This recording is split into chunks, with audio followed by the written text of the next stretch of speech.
Le projet du Languedoc, c'est un projet d'ampleur qui compte une réhabilitation, une résidentialisation et une démolition de 11 entrées, donc ce qui représente 136 logements. Donc il y a 65 familles, enfin 67 familles plus exactement, qui ont dû être logées. Pour procéder au relogement, étant donné l'ampleur de l'opération, étant donné l'ancienneté des locataires sur le site et aussi leur attachement au quartier, nous avons décidé de faire appel à un prestataire extérieur, donc qui est spécialisé dans le relogement et qui a une vraie expertise sur le sujet. Il s'agit de l'AMLI. Donc ce que nous avons fait, c'est que nous avons procédé à un relogement de 15 mois, d'une durée de 15 mois, ce qui est court. L'objectif, c'était d'accompagner les locataires tout au long du relogement afin effectivement que le relogement se passe dans les meilleures conditions possibles. On a d'abord rencontré chaque locataire individuellement. Pour moi, c'était important de comprendre aussi qui ils sont, quels sont leurs souhaits, quelles sont leurs attentes, quels sont leurs freins, leurs contraintes, pour pouvoir effectivement après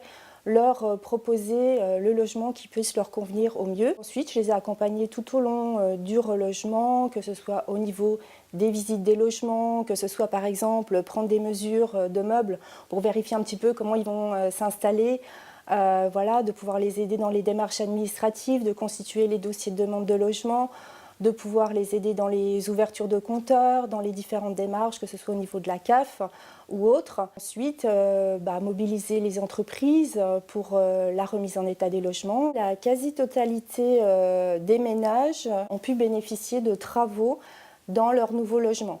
Donc que ce soit la remise en peinture des murs, des plafonds, d'aménager des placards, changement des sols, aux besoins des sanitaires qui ont pu être aussi changés. Pour des ménages fragiles, on les a vraiment aidés jusqu'à la mise en carton, le déballage des cartons. À la fin des relogements, on a également fait un suivi après le relogement, 1 à 3 mois après le relogement. On est allé à nouveau les rencontrer dans leur nouveau logement pour vérifier que tout allait bien ou éventuellement pouvoir faire des relais, mettre en place des actions pour que les gens puissent vraiment s'intégrer dans leur nouvel environnement. Pour les propositions de logement, donc on essayait au maximum de tenir compte des souhaits des locataires, mais après c'est vrai qu'il y a quand même des contraintes, au niveau des typologies de logement en fonction des compositions familiales. D'autre part, on doit tenir compte aussi des ressources financières pour effectivement que les loyers soient supportables par les ménages et ne pas les mettre en difficulté financière. Il y a eu certains ménages pour lesquels le GIEST s'est engagé à faire des ajustements de loyer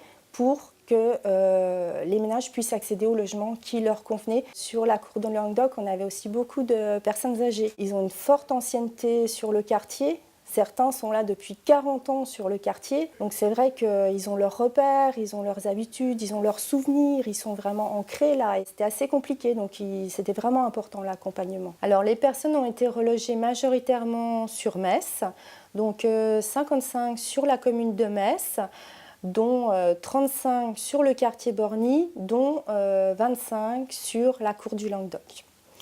Ensuite, les autres ménages ont été répartis sur d'autres quartiers sur Metz, donc Vallières, Centre-Ville ou quartier Sablon.